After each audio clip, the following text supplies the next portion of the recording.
तालिका। इनसे जो भी प्रश्न एग्जाम में पूछे जाते हैं, जो ऑब्जेक्टिव प्रश्न पूछे जाते हैं, उनको ट्रिक से बनाएंगे। कैसे बनेगा और उन सभी प्रश्नों को देखेंगे जो एग्जाम में सीधे पूछे जाते हैं। सबसे पहला नंबर क्वेश्चन है बोर्ड पर आपके, क्वेश्चन क्या है, 4 है, 5 है, 9 है, 11 और x का माध्य 7 दिया है। माध्य कितना दिया है, 7 दिया है। तो पूछा है कि इस x का मान बताइए कि x का मान क्या होगा। देखिए माध्य हम लोग कैसे निकालते हैं, तो माध्य निकालने के फॉर्मूला होता है कुल संख्याओं का योग, कुल संख्याओं का योग बट्टे में कुल संख्या होता है, कुल संख्याओं का योग बट्टे में कुल संख्या होता है। माध्य निकालने का यही फॉर्मूला होता है। क्वेश्चन क्या दिया है, 4, 5, 9, 11, 1 सबको जोड़ दीजिए। 4, 5, 9, 9, 9, 18, 18 और 11 जोड़ेंगे तो कितना आ जाएगा, 29 और इस x को भी जोड़ देना है तो क्या हो जाएगा, 29 प्लस x हो जाएगा। क्या हो जाएगा, 29 प्लस x। सबसे पहले क्या करना है, सारे संख्या को जोड़ देना है। 4, 5, 9, 9, 9, 18, 18, 11, 29 और 29 में इस x को भी जोड़ देना है तो लिख देंगे 29 प्लस x लिख देंगे। अब देखिए टोटल संख्या कितना है, 1, 2, 3, 4, 5, तो टोटल 5 संख्या है। कितना है, टोटल 5, 1, 2, 3, 4 और इस x को भी गिनेंगे तो टोटल कितना है, 5। अब 5 में 7 में गुणा करके लिख दीजिए, 5 7 35, प्लस में 29 है, उधर जाएगा तो घट जाएगा, घटाने पर हमारा आंसर क्या आ जाएगा, तो 6 आ जाएगा। ऐसे आंटी जी आंसर आपकी क्या होगी, तो सही होगी। और एक क्वेश्चन हमें आशा है कि आप लोग को समझ में आ गया होगा। हम क्वेश्चन नंबर 2 पर चलते हैं। देखिए क्वेश्चन नंबर 2 क्या बोला है, 29 और 25 का समानांतर माध्य निकालें।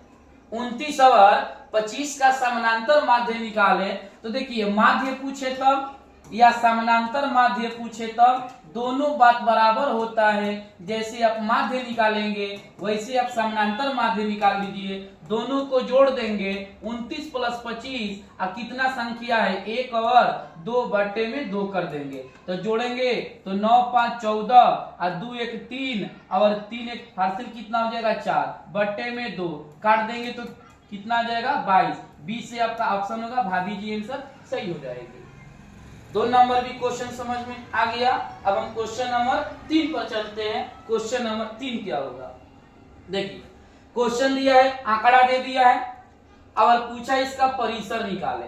तो आप लोग भी परिसर के फॉर्मूला पढ़े होंगे कि परिसर बराबर फॉर्मूला क्या होता है, तो परिसर बराबर फॉर्मूला होता है उच्च सीमा माइनस में निम्न सीमा।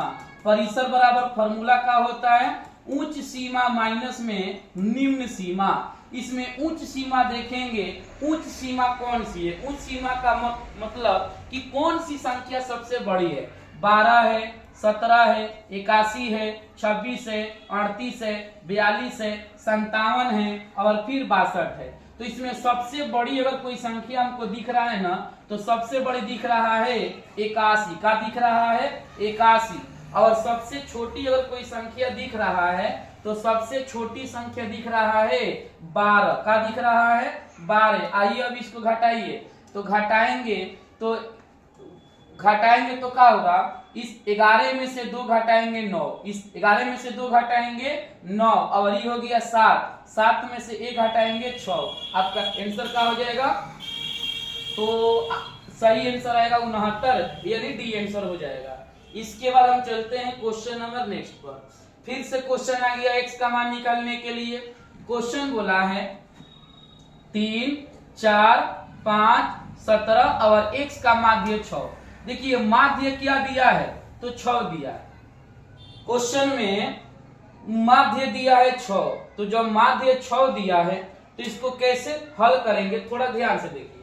तो सबसे पहले हम लोग माध्य जैसे बनाते हैं वैसे बनाइए। टोटल को जोड़िए, 3, 4, 7, 7, 5, 12, अब 12, 17, 29, 3, 4, 7, 7, 5, 12, 12, 17, 29, 29 में x जोड़ेंगे तो क्या हो जाएगा, 29 प्लस x। क्या हो जाएगा, 29 प्लस x। अब गिनिए कितना है, 1, 2, 3, 4 और x को भी गिनेंगे 5, 5 में 6 में गुणा करके लिख दीजिए 30, 5 में 6 में गुणा करके लिख दिए 30, प्लस में 29 है जाएगा तो माइनस में 30 में से 29 घटेगा, आंसर का आ जाएगा 1। फिर आपका ऑप्शन आ गया ए से अंटीली, और राइट आंसर का होगा 1 होगा। मुझे आशा है कि प्रश्न भी पहले जैसा था और आपको ये प्रश्न बहुत अच्छे से समझ में आ गया होगा। नेक्स्ट क्वेश्चन की ओर चलते हैं। क्वेश्चन क्या है, फिर समानांतर माध्य आ गया, तो समानांतर माध्य कैसे निकालेंगे? समानांतर माध्य कैसे निकालेंगे? तो सेम माध्य के जैसे ही निकालेंगे, दोनों को जोड़ेंगे 13 प्लस 19/2, तो जोड़ेंगे तो क्या होगा 9 3 12 के 2 हासिल 1 1 2 1 3 बटा में 2 काट देंगे तो कितना आ जाएगा 16, यानी बी से भाभी जी आंसर आपकी क्या होगी, सही हो जाएगी। माध्य पूछे, समानांतर माध्य पूछे तो जितना संख्या दिया हो उतना को जोड़ देना है और उतना ही से क्या कर देना है, भाग देना है। संख्या को जोड़ दीजिए, जितना है उतना से क्या करना है, बटा कर देना है, वही आपका आंसर सही हो जाएगा। इसके बाद क्वेश्चन आगे की तरफ बढ़ते हैं। फिर एक क्वेश्चन और आ गया कि x का मान निकाले, माध्य दिया हुआ है 7, माध्य क्या दिया हुआ है 7। पहले जोड़िए इसको, 1 4 5 5 5 10 और 10 12 1 4 5 1 4 5 5 5 10 10 12 22 का हो जाएगा 22, प्लस में क्या होगा 21, प्लस में 21। देखिए तो कितना संख्या है, 1 2 3 4 5, कितना है 5, 5 में 7 में गुणा कर देंगे 35, 5 में 7 में गुणा कर देंगे 35, 22 प्लस में है ले जाके घटा दीजिए उधर, 35 माइनस 22 घटाएंगे तो क्या आ जाएगा, 5 में से 2 गया 3, 3 में से 2 गया 1, यानी राइट आंसर क्या आ जाएगा 13 आ जाएगा। क्या आ जाएगा आंसर, तो आपका सी ऑप्शन सही होगा। x का मान 13 आएगा, x का मान कितना आएगा 13 आएगा। Question number next. फिर इसमें आपको x का मान निकालने के लिए बोल दिया। सबसे पहले देखिए माध्य कैसे निकालेंगे, नहीं इसमें x का मान नहीं निकालना है, बस इसका समानांतर माध्य निकालना है। देखिए टोटल संख्या कितना है, 1 है 2 है 3 है 4 है 5 है, टोटल कितना है 5 है। अब थोड़ा समझिए कि अगर हम लोग माध्य निकालेंगे तो कैसे निकालेंगे। सबसे पहले टोटल को जोड़ दीजिए, 2x 3x 4x 5x, total को जोड़ दिए 5x, टोटल को जोड़ दिए 5x।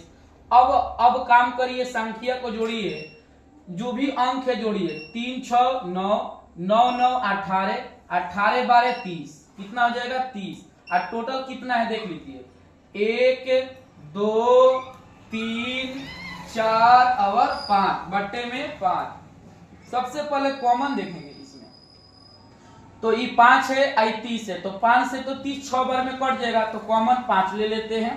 x प्लस में का ले लेते हैं 5, जब कॉमन ले लिए तो ये जो 30 है तो 5 छक्का का हो जाएगा 30, फिर 5 में x में, फिर 5 में x में गुणा करेंगे 5x, फिर 5 में 6 में गुणा करेंगे 5 छक कितना आ जाएगा 30 आ जाएगा, 5 छक कितना आ जाएगा बट्टे में 5, 5 से 5 कट गया तो का बच गया x प्लस 6, का बच गया x प्लस 6। अगर देखिए अगर कभी भी एग्जाम में ऐसा क्वेश्चन दिख जाए अब माध्य पूछे तो सबसे पहले आपको क्या करना है, देख लीजिए कितना है, 1 2 3 4 5। जब भी माध्य पूछेगा ना तो बीच वाला आपका आंसर हो जाएगा, जब भी माध्य पूछेगा तो बीच वाला आंसर हो जाएगा।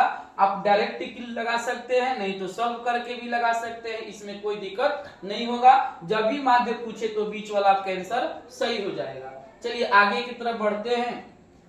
यहाँ पर फिर से x का मान निकालने के लिए आ गया। देखिए क्वेश्चन जो है ना 6 8 9 x तथा 13 का माध्य 10 दिया है, तो माध्य कैसे निकालेंगे। सबसे पहले क्या करेंगे, टोटल को जोड़ दीजिए, 6 8 14 14 9 23, 6 8 14 और 14 9 23 और 23 13 36, 23 13 36, 23 13 36 और प्लस में क्या है x, प्लस में क्या है x। देखिए टोटल संख्या कितना है, 1 2 3 4 5 तब 5 में 10 में गुणा करके लिख दीजिए 50, टोटल 5 है, तब 5 गुणे 10 करेंगे तो कितना आ जाएगा 50। ये प्लस में 36 है, उधर ले जाएंगे घटाएंगे तो x का मान कितना आ जाएगा 14 आ जाएगा। x का मान कितना आ जाएगा 14 आ जाएगा, क्योंकि प्लस में 36 है, जब घटेगा तो x का मान कितना आएगा 14 आएगा। x का मान कितना आएगा 14 आएगा। मुझे आशा है कि आप लोग को बहुत अच्छी तरह से समझ आ रहा होगा। क्वेश्चन नंबर आगे की ओर चलते हैं। देखिए फिर से परिसर आ गया और हम परिसर के फॉर्मूला का बताए, उच्च सीमा, क्या बोले उच्च सीमा और माइनस में निम्न सीमा, उच्च सीमा माइनस में निम्न सीमा। सबसे पहले देखेंगे उच्च सीमा कौन है, 24 है, 15 है, 22 है, 13 है, 9 है, 10 है, 30 है। तो उच्च सीमा 30 है, निम्न सीमा 9 है, दोनों को घटा देंगे, दोनों को घटा देंगे तो 30 में से 9 घटेगा, 30 में से 9 घटेगा, आंसर आएगा 21 आएगा। आंसर कितना आएगा 21 आएगा। आंसर कितना आएगा तो 21 आएगा। क्वेश्चन नंबर आगे की ओर बढ़ते हैं। देखिए प्रथम 5 विषम संख्या का माध्य बोला है। आप इस प्रश्न को दो तरह से बना सकते हैं। ऑब्जेक्टिव पूछे तो ट्रिक से बना दीजिए, सब्जेक्टिव भी कभी कभार पूछ देता है तो पूरा डिटेल्स भी बना सकते हैं। यहां पर बोला है विषम संख्या, क्या बोला है विषम संख्या। देखिए विषम संख्या जब भी बोले ना, विषम संख्या जब भी बोले, विषम संख्या जब भी बोले तो यहाँ पर 5 ही को लेना है शुरू से।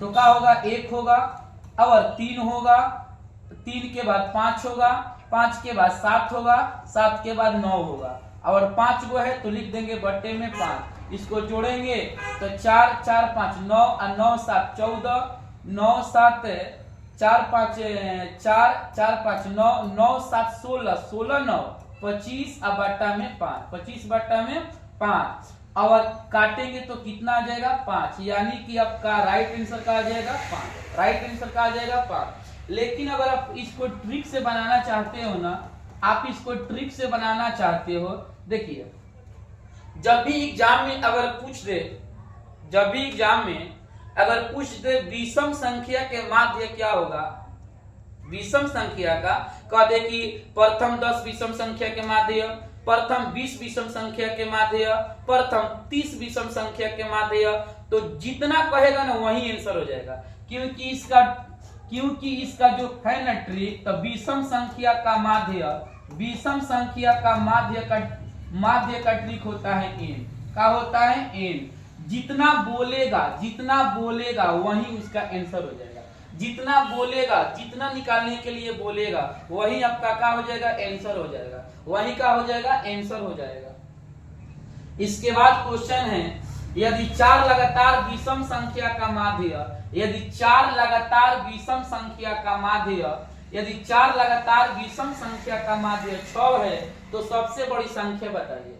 देखिए क्या बोला है कि 4 लगातार, सुनिएगा थोड़ा ध्यान से, 4 लगातार बोला है, 4 लगातार बोला है। तो हम 4 को संख्या ले लिए, पहला संख्या हो गया, दूसरा संख्या हो गया, तीसरा संख्या हो गया और चौथा संख्या हो गया। माध्य का अर्थ होता है बीच में, माध्य का अर्थ क्या होता है एकदम बीच में। तो अगर हम पूछे आपसे कि बताइए कि चारों के बीच में कौन होगा, तो 2 गो इधर छांट देते हैं और 2 गो इधर छांट देते हैं, बीचों बीच में आपका यही पोजीशन होगा। इसका माध्य कितना है 6 है। लेकिन यहां पर थोड़ा ध्यान दीजिए, विषम संख्या बोला है, क्या बोला है विषम। अब पूछा है सबसे बड़ी संख्या, कौन संख्या सबसे बड़ी, तो 6 के बाद विषम क्या आता है 7, 6 के बाद विषम क्या आता है 7 आता है, 7 के बाद विषम का आता है 9 आता है। तो आपका यही आंसर होगा, सबसे बड़ी संख्या 9 हो जाएगा। सबसे बड़ी संख्या क्या हो जाएगा तो 9 हो जाएगा। फिर से एक बार बता देते हैं और थोड़ा सा ध्यान दीजिएगा, है ना। क्वेश्चन बोला है यदि 4 विषम संख्या, पहली संख्या, दूसरी संख्या, तीसरी संख्या, चौथी संख्या, माध्य का अर्थ होता है बीचों बीच में, एकदम बीचों बीच में माध्य दिया है 6, बीचों बीच में माध्य दिया है 6। अब बोला है कि सबसे बड़ी संख्या, लेकिन विषम में आपको देखना है तो 6 के बाद विषम क्या आता है 7, और 7 के बाद विषम आता है 9, तो आपका राइट आंसर क्या हो जाएगा 9 हो जाएगा। राइट आंसर क्या हो जाएगा 9। अगर छोटी संख्या पूछता ना तो 6 के पहले 5 आते, 5 के पहले क्या आते, तो 5 के पहले विषम हमको क्या मिलेगा 3 मिलेगा, 5 के पहले विषम हमको क्या मिलेगा 3 मिलेगा। अगर आप चाहते हैं तो इन सब का निकाल लीजिएगा माध्य 6 आएगा। क्या आएगा 6 आएगा। देखिए हम निकाल लेते हैं 3 + 5 + 7 + 9 और बटा में 4, क्योंकि 4 को है, ये तो माध्य न दिया है। 3 5 8 8 7 15 अब 15 9 24, 15 9 24 बटा में 4, इसको काटेंगे तो कितना आ जाएगा 6 आ जाएगा। काटेंगे तो कितना आ जाएगा 6 आ जाएगा। तो माध्य का अर्थ होता है बीचों बीच में। माध्य का अर्थ क्या होता है बीचों बीच में। मुझे आशा है कि प्रश्न आपको बहुत अच्छे से ट्रिक से समझ में आ गया होगा। नेक्स्ट क्वेश्चन की बात करते हैं। प्रथम 10 सम संख्या सम प्राकृतिक संख्या का माध्य निकाले। 10 को सम। सबसे पहले तो ये क्वेश्चन ऑब्जेक्टिव में पूछेगा तो ट्रिक से बनाइए। बोला है कि सम प्राकृतिक संख्या यानी सम संख्या का माध्य। तो सम संख्या का माध्य का ट्रिक होता है n+1। क्या होता है n+1। कितना बोला है बताइए, तो 10 को बोला है, तो हम n के मान क्या रखेंगे बताइए, n के मान 10 और +1, इसको जोड़ देंगे तो आंसर क्या हो जाएगा हमारा 11 आंसर हो जाएगा। क्या हो जाएगा आंसर 11 हो जाएगा। आंसर क्या हो जाएगा 11 हो जाएगा। नेक्स्ट क्वेश्चन की तरफ बढ़ते हैं। 3 लगातार प्राकृतिक संख्या का माध्य। देखिए जब भी प्राकृतिक संख्या बोले ना, जब भी प्राकृतिक संख्या बोले तो आप इसको ट्रिक से भी बना सकते हैं। यहाँ पर छोटा है ना तो बन जाएगा, लेकिन हम ट्रिक से बना रहे हैं इसका। देखिए प्राकृतिक संख्या का माध्य क्या होता है। जब भी पूछे प्राकृतिक संख्या का माध्य, जब भी पूछे प्राकृतिक संख्या का माध्य n+1/2 का होता है n+1/2। तो यहाँ पर 3 को बोला है, n के मान 3 और +1/2, तो इसको जोड़ेंगे तो क्या हो जाएगा 4/2, काट देंगे तो क्या हो जाएगा 2। आप इसे ट्रिक से भी बना सकते हैं, छोटा है तो पूरा डिटेल्स भी बन जाएगा। 3 को प्राकृतिक 1 लेंगे, 2 लेंगे, 3 लेंगे, तीनों को जोड़ के बट्टा में 3 से बट्टा कर देंगे तो ये कितना आ जाएगा 6/3, काट देंगे तो 2। तो छोटा में तो इस तरह से बन जाएगा, लेकिन अगर एग्जाम में पूछ दे 100 प्राकृतिक संख्या, 1000 प्राकृतिक संख्या, 50 प्राकृतिक संख्या, तो बनेगा तो इसी के सहायता से बनेगा, इस सहायता से नहीं बनेगा, क्योंकि वहां पर थोड़ा बहुत बड़ा प्रॉब्लम हो जाएगी। तो आप लोग जब भी ऑब्जेक्टिव क्वेश्चन पूछें तो प्राकृतिक संख्या के माध्य n+1/2 के मदद से ही बनाएंगे। चलिए आगे की तरफ बढ़ते हैं। क्वेश्चन आगे की तरफ क्या है, प्रथम 5 पूर्ण संख्या का माध्य निकालें। देखिए 5 को पूर्ण बोला है ना तो आसानी से बन जाएगा, 10 को बोलेगा तभी बन जाएगा, 50 को बोल देगा तो फिर दिक्कत होगा। तो सबसे पहले इसको डिटेल्स बना लेते हैं। 0, क्योंकि पूर्ण संख्या कहां से चालू होती है 0 से। 0 के बाद क्या हो जाएगा, तो 1 होगा, 1 के बाद 2 होगा, 2 के बाद 3 होगा, 3 के बाद 4 होगा। देखिए 5 को हो गया। और बाटा में क्या कर देंगे 5, जोड़िए तो इसको 3, 0 नहीं जोड़ेंगे कोई फायदा नहीं है, 3 3 6 और 6 4 10, बाटा में क्या हो जाएगा 5, काट देंगे तो क्या आएगा 2 आएगा, काट देंगे तो क्या आपका आंसर 2 आएगा। लेकिन अगर इसको हम ट्रिक से बनाएं, पूर्ण संख्या के माध्य, पूर्ण संख्या के माध्य, पूर्ण संख्या के माध्य, अगर इसको ट्रिक से बनाएं तो होता है n-1/2। क्या होता है n-1/2। यहाँ पर 5 को पूर्ण बोले हैं, यहाँ पर 5 को पूर्ण संख्या बोले हैं, तो n की जगह पर 5 -1/2, इसको घटाएंगे तो 4/2, कटेगा तो आंसर का आ जाएगा 2 आ जाएगा। तो देखिए 5 10 बोले तो आप ऐसे बना सकते हैं, लेकिन 50 या 70 या 100 बोलेगा आपको इसी के मदद से बनाना होगा, इसके मदद से बहुत जल्दी आंसर आ जाएगा। तो ऑब्जेक्टिव क्वेश्चन है, प्रयास करेंगे कि कम समय में जल्दी से जल्दी बना ले ताकि समय बचे। तो फिर सब्जेक्टिव भी तो है, सब्जेक्टिव में भी तो 2 नंबरिया बनाना है 15 गो, 5 नंबरिया बनाना है 4 गो, तो सभी प्रश्नों को देखना है, पूरे प्रश्न को एग्जाम में सॉल्व करके आना है। आगे की तरफ बढ़ते हैं। वर्ग अंतराल में वर्ग चिन्ह पूछ दिया। देखिए वर्ग चिन्ह का फॉर्मूला क्या होता है। वर्ग चिन्ह के फॉर्मूला क्या होता है, तो वर्ग चिन्ह बराबर आप लोग भी पढ़े होंगे, उच्च सीमा प्लस निम्न सीमा, उच्च सीमा प्लस निम्न सीमा, उच्च सीमा प्लस निम्न सीमा, उच्च सीमा प्लस निम्न सीमा बटा में 2, यानी दोनों को जोड़ देंगे और दोनों को जोड़कर क्या कर देंगे, बटा कर देंगे। दोनों को जोड़कर क्या कर देंगे, तो बटा कर देंगे। तो सबसे पहले दोनों में उच्च सीमा कितना है, 150। कितना है, दोनों में उच्च सीमा 150 है, तो 150 और प्लस में 130, निम्न सीमा बटे में 2, जोड़ेंगे तो 0 हो जाएगा, 5 3 8 हो जाएगा, 280 बटा 2, काटेंगे तो कितना आ जाएगा, 140, यानी राइट आंसर कहा जाएगा सी। राइट आंसर कहा जाएगा सी आ जाएगा। राइट आंसर में कहा जाएगा आपका सी आंसर आ जाएगा। बस दोनों को जोड़ देना है और दोनों को जोड़ के 2 से बटा कर देना है। क्वेश्चन आगे की तरफ बढ़ने से पहले इसके बाद जो क्वेश्चन है ना, शायद हाँ क्वेश्चन है कि वर्ग चिन्ह बराबर क्या होगा। ऊपरी सीमा दिया है, ऊपरी वर्ग सीमा, तो इसमें आपको भर देना है निम्न वर्ग सीमा। क्या भर देना है, निम्न वर्ग सीमा भर देना है। फिर आगे की तरफ क्वेश्चन देखेंगे, इसमें भी आपको x का मान निकालना है। तो कैसे निकालेंगे, पहले जोड़िए इसको, 5 10 5 5 10 और 10 12 22 अब प्लस में x। इसको अब देखिए कितना है, 1 2 3 4 5, 5 में 7 में गुणा कर देंगे 35, ले जाके घटाएंगे तो x का मान क्या आएगा, 35 माइनस 22, और घटा देंगे तो आंसर कितना आ जाएगा, 13। घटा देंगे तो आंसर कितना आ जाएगा, 13 आ जाएगा। आंसर कितना आ जाएगा, 13 आ जाएगा। हमें आशा है कि आप लोग को बहुत बढ़िया से समझ आया होगा। अगर समझ आया है तो मेरे चैनल को सब्सक्राइब करें, लाइक जरूर करें।